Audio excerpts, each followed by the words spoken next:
Bon, on demande de calculer donc 2pi cosinus 0. 2pi, vous voyez ici, c'est 2pi cosinus 0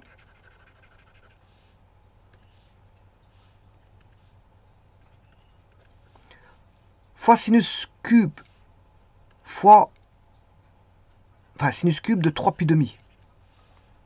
Sinus cube de 3pi demi.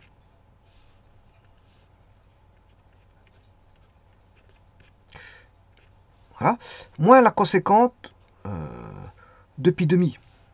Bon, vous aurez compris que c'est en radian. Hein. Même le 0 là-bas, il est en radian. De toute façon, voilà, 0 radian, c'est 0 degré. Mais enfin, bref. Tout est en radian. Voilà. Alors, vous pouvez travailler en degrés, c'est pas un problème. Il n'y a rien de contraignant là-dessus.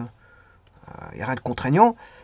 Donc, ce que vous pouvez faire, c'est de travailler en degrés. C'est ce que je fais ici. Voilà. Je retraduis tout en degrés. Alors, il y a deux manières de travailler. Bon, soit vous connaissez vos valeurs par cœur, ou vous pouvez travailler avec ce qu'on appelle un template. Un template, ça existe des templates en plastique, ils vendent ça dans le commerce, à différents prix. Vous choisissez votre prix. Voilà, c'est un cercle trigonométrique. Voilà, bien sûr c'est un template dans le cercle trigonométrique parce qu'il s'agit ici de la trigonométrie. Et voilà, qui vous donne les valeurs en radians.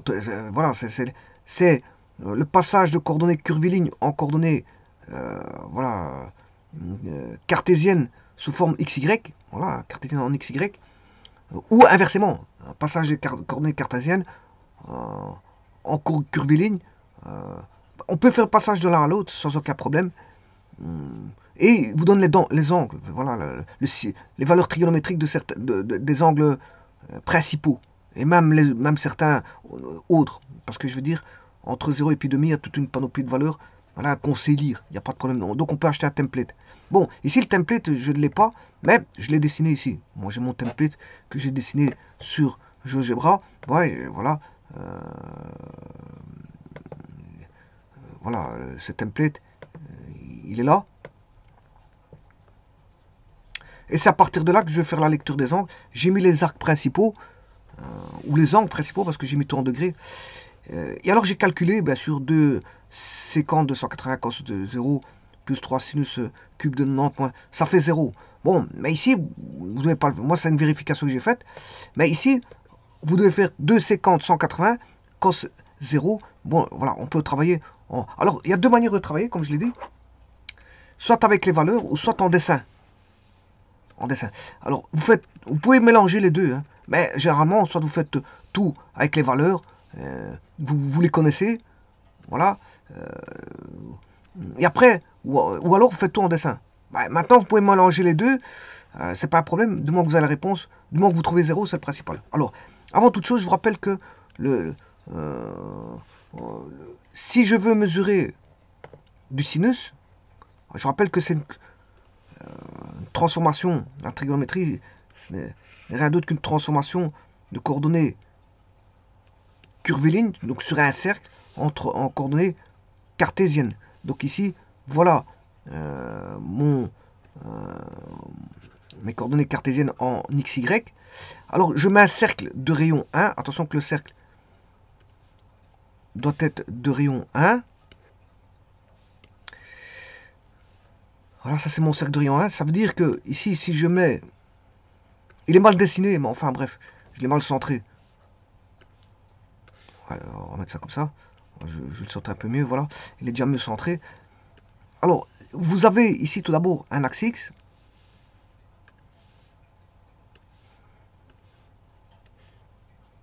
Et un axe Y.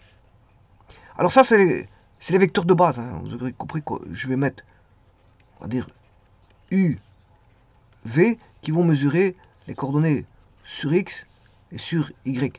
Alors sur X, ben, ce n'est rien d'autre que le cosinus d'un angle alpha, d'un point situé sur le cercle. Par exemple, ici, ce point-là, que je vais appeler S, ben, là, on a l'origine du repère, que j'appelle O. Je relie OS, eh bien, le vecteur U avec OS, vecteur U qui est l'angle 0, ici, ben, forme l'angle alpha. Et l'axe Y va mesurer, voilà, Y va mesurer le sinus alpha. Maintenant, pour mesurer la tangente, on recrée un nouvel axe. Je vous rappelle qu'une tangente, c'est une droite c'est une tangente avec un cercle. Hein. La tangente est au point ici que je vais appeler Q. Voilà, c'est une droite infinie, hein, donc il y a 3 petits points. Une droite c'est infini par définition, donc je suis obligé de mettre 3 petits points pour dire que c'est infini. Voilà, donc ça c'est la tangente que je vais appeler la droite T. Voilà, et il y a un nouveau repère, puisque ici vous devez aller chercher le 1, il est là. Je vais formaliser, donc UV, j'ai un nouveau voilà, vecteur de base qui est le vecteur W. Alors il y aura pour la cotangente, c'est une droite aussi qui est tangente en un seul point, parce qu'une tangente par définition c'est un seul point d'intersection. Avec le cercle ici, dans ce cas-ci, c'est une tangente avec un cercle, donc il n'y a qu'une seule intersection. Voilà le point, l'intersection, je vais l'appeler Q'. Et revient un nouveau vecteur de base qui est ici pour la cotangente, voilà, que je vais appeler voilà, UVW, voilà, le vecteur T. Voilà. Alors maintenant, la séquente. Bon, ça c'est pour la. Je vais appeler la T. Je vais appeler cette droite la droite U. Pas confondre avec le vecteur U. U c'est la cotangente, mesure la cotangente. Et T mesure la tangente. Alors maintenant, pour ce qui concerne la séquente,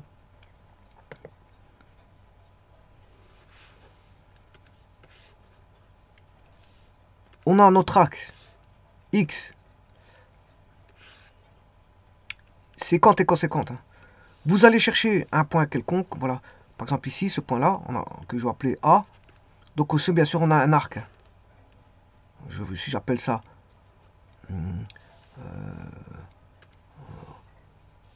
O l'origine, O', on a l'arc OA'. Voilà, et donc ça fait un angle que je vais appeler alpha.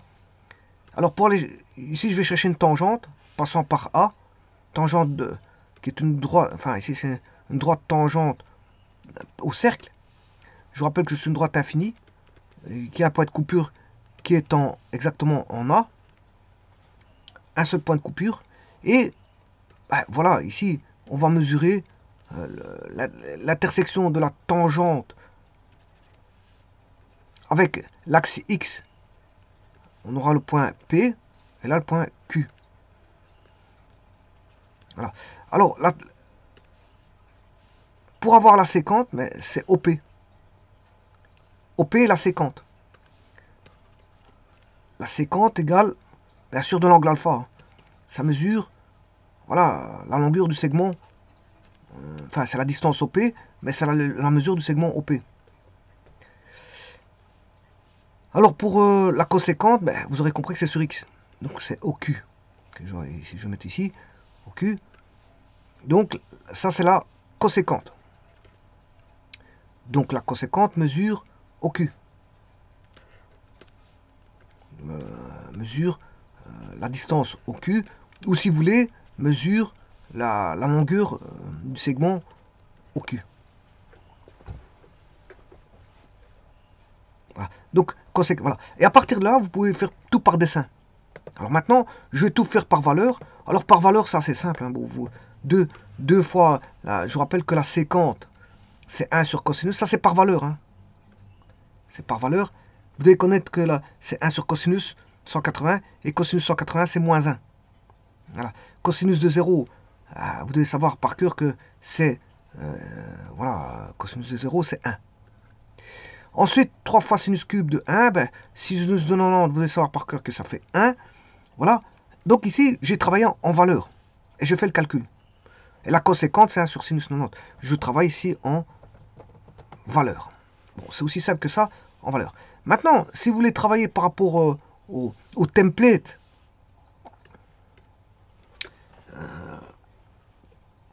et j'ai bien vérifié que ça faisait 0. Hein.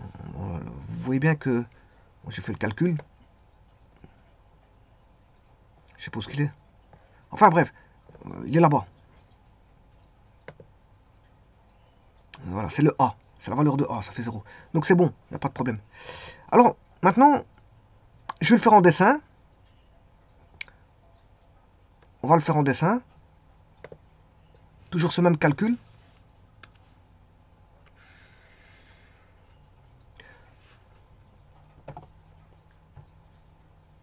C'est d'aller rechercher les valeurs en dessin.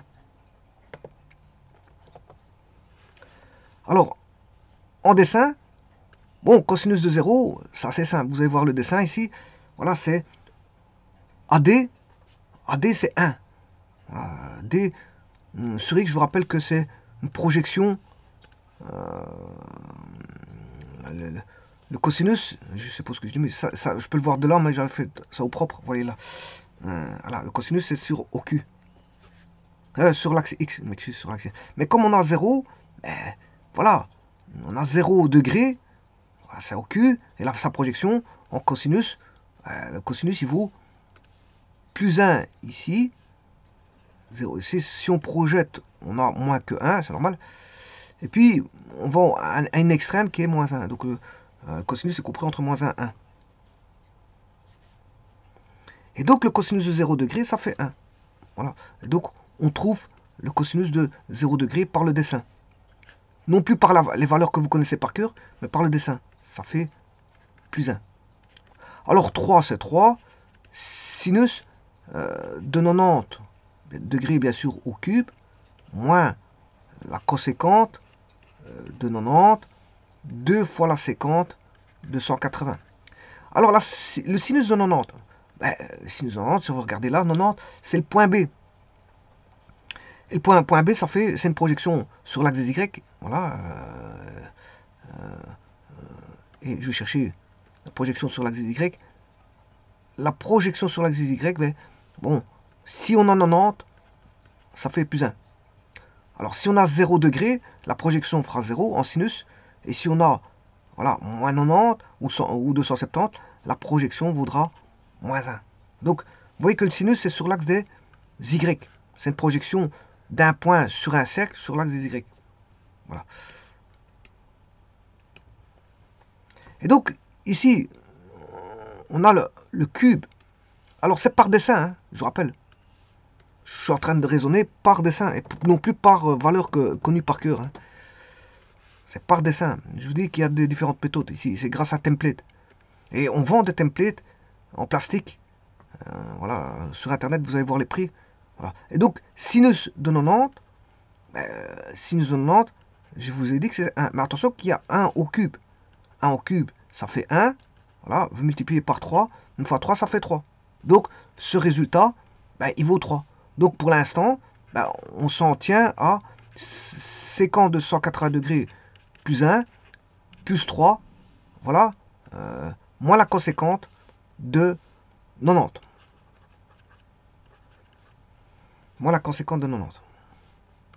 Alors maintenant, le tout c'est, je vais chercher maintenant la séquence de 180, toujours par dessin, et non plus par calcul, parce que par calcul, je vais montrer comment on faisait. Vous devez connaître par cœur, vous mettez l'inverse et vous allez chercher la valeur par cœur. Voilà. De séquence 80. Alors, la séquence 80, c'est l'axe qui passe ici. X égale moins 1. Voilà, c'est l'axe là. Mais justement, la coséquente n'existera pas de ça. Vous voyez que j'ai tapé le C, coséquente 180. Parce qu'il n'y a pas de projection sur l'axe des Y, mais il y a une projection sur l'axe des X. C'est-à-dire que c'est un cas particulier voilà, de tangente qui va donner justement une tangente. Vous voyez, c'est ce dessin-ci, mais appliqué à 180. Donc si j'applique ça à 180, je vais le refaire. Je vais reprendre ceci. Voilà, je vais l'appliquer à 180. Je dessine une droite. Bon, donc ça veut dire que je n'ai plus cette droite-là. Voilà, et je n'ai plus ce point-là. Voilà, l'angle, il n'est pas là, il fait 180 l'angle.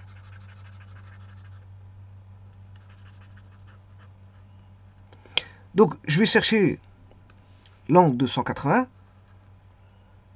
que voici, et je dessine ma tangente. chose que je vais faire tout de suite. Je vous rappelle que c'est une droite qui est tangente ici par rapport au cercle, au point, avec l'arc, je veux dire, voilà, l'abscisse curviligne qui est située en pi, c'est-à-dire 180 degrés. Donc c'est ce point-là que je vais appeler A. Voilà. Et là, vous voyez que la séquente, on mesure sur l'axe des... C'est l'intersection avec l'axe des x. L'intersection avec l'axe des x, ben, c'est ceci. Or, ceci vaut moins 1, puisqu'on a un vecteur de base qui vaut u qui fait ça. Si lui, ça fait 1, ben, l'autre côté, c'est l'opposé, ça fait moins 1. Donc on a moins 1. Mais vous voyez qu'il n'y a pas d'intersection avec l'axe des y. Donc on n'aura pas... La coséquente n'existe pas en 180, parce qu'elle est parallèle, il n'y a pas d'intersection.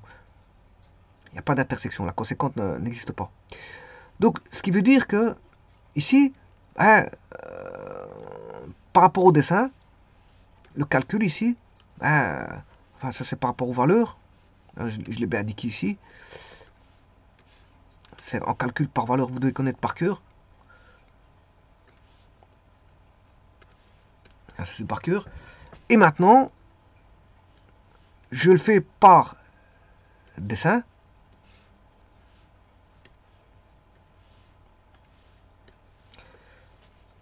Par dessin.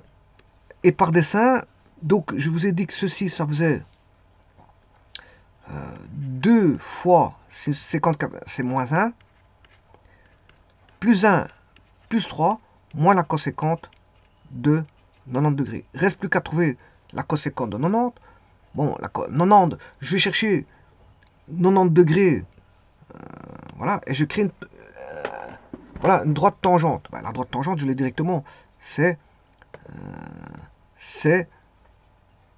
y égale 1. Voilà, c'est cette droite-là. Et là, vous voyez que cette fois-ci, c'est la séquente qui n'existe plus en 90, puisqu'il n'y a plus d'intersection avec l'axe des x. Par contre, il y a une intersection avec l'axe des y, qui vaut exactement 1. Donc, la coséquente de 90, elle vaut 1. Tout simplement. Donc, en d'autres termes, ce que je vais te dire ici, ben, je prends une droite comme ceci, tangente en 90, hein, parce qu'on dit que c'est un angle de 90, je vais chercher 90 degrés, voilà, on est là, 90 degrés, je trace une tangente en 90 degrés, et là, je vais chercher l'intersection avec l'axe des y. Alors, avec l'axe des y, c'est la coséquente. L'intersection avec l'axe des x, c'est la séquente. Or, il n'y a pas d'intersection avec l'axe des x. Je rappelle, l'axe des x, il est là. C'est ça l'axe des x. Il n'y a pas d'intersection. Les deux droites sont parallèles. Hein. Celle-ci est parallèle avec l'axe des x. Il n'y a pas d'intersection. Donc la séquente n'existe pas. Donc quand vous prenez, voilà, ceci, si vous avez la séquente de 180 existe, mais la coséquente n'existe pas. Maintenant, si vous prenez ceci, la coséquente existe, mais la séquente n'existe pas, parce qu'il n'y a pas d'intersection, c'est des cas particuliers. Alors, il y a d'autres endroits où la séquente n'existera pas. Ici, dans ce cas-ci, la coséquente n'existera pas. Mais là, enfin, je m'excuse, la séquente existe, mais la coséquente n'existe pas. Parce qu'il n'y a pas d'intersection avec l'axe des Y. Il n'y a pas d'intersection avec l'axe des Y. Alors, ici, idem, la coséquente existe, parce qu'il y a une intersection avec l'axe des Y, mais la séquente n'existe pas, parce qu'il n'y a pas d'intersection avec l'axe des Y, c'est parallèle. Quoique certains disent que deux parallèles se coupent en l'infini. Voilà, bon, je veux dire, on va dire c'est l'infini. C'est l'infini. Mais l'infini n'est pas un nombre. On va dire ça comme ça. L'infini n'est pas un nombre. Et donc, si je reviens dans mon procédure de dessin, je vais avoir 2 fois moins 1 plus 1 plus 3, et la coséquente de 90, elle vaut 1. Et là, je peux faire mon calcul. Donc, s'il fait moins 2 plus 1 plus 3 moins 1, ce qui fait 3 moins 2, ouais, par contre, ici, il y a quelque chose qui ne va pas. Parce que je n'obtiens pas 0. 3 fois 1 au cube, 1, 3. Ah ouais, attention qu'ici, c'est une multiplication. Hein. C'est pas un plus, c'est une multiplication. Bah, c'est pas grave, de toute façon, j'ai pas encore calculé. Donc, 3 fois 1, 3 fois 1, 3 fois 1, 3 fois 1. Voilà, une fois que j'ai ça, donc on a moins 2 fois 1 qui fait moins 2 fois 1, voilà, plus 3 moins 1. Donc là, on a bien moins 2 plus 3 moins 1, ce qui fait moins 2 moins 1 moins 3. Moins 3 plus 3, ça fait bien 0. Donc vous voyez que vous avez deux manières de faire. Soit vous prenez votre template que vous avez acheté au magasin. Bon, si vous faites beaucoup de trigonométrie, je vous invite, je veux dire, à acheter ce template. Voilà, si vous faites beaucoup de trigonométrie. Maintenant, si vous ne faites pas beaucoup de trigonométrie, vous dessinez un dessin sur papier et vous construisez le cercle comme le cercle et vous mettez les valeurs principales. Voilà, de ce cercle. Vous mettez les valeurs principales de ce cercle. C'est-à-dire vous dessinez ce cercle-là. Alors vous pouvez mettre des segments qui relient l'origine à D', à D1', voilà. En fait, vous pouvez mettre des segments, mais ici je ne vais pas les mettre parce que voilà, j'ai besoin de ceci pour faire d'autres exercices. Donc, deux manières de faire. Soit vous connaissez vos valeurs et vous calculez tout en valeurs. Mais maintenant, vous pouvez aller chercher aussi dans le cercle si vous voulez. Mais ça veut dire que ça, vous devez connaître par cœur. Le template, vous n'avez pas besoin parce que vous connaissez vos valeurs par cœur. Tout est dans votre tête ou dans un tableau, mentionné dans un tableau, vous allez chercher dans un tableau. Mais je vous conseille de les connaître par cœur. Voilà, c'est mieux, ça va beaucoup plus vite pour vous les restituer facilement. Ou alors, bon, vous connaissez par cœur, mais vous préférez travailler par, je veux dire, voilà, par dessin. Ben, soit vous faites votre cercle trigonométrique sur un papier, peu importe un tableau, peu importe le support, vous le dessinez avec les bons angles, etc. Vous visionnez la chose et vous allez rechercher, refaites une lecture de vos valeurs. Ou alors, vous achetez une latte que je vous conseille d'avoir si vous faites de la trigonométrie, vous la prenez, boum, vous avez directement les valeurs. Et après, bien sûr, il faut bien calculer aussi. Hein. Il faut bien calculer, parce que ça ne sert à rien de donner une réponse qui n'est pas bonne. Hein. Je vous remercie.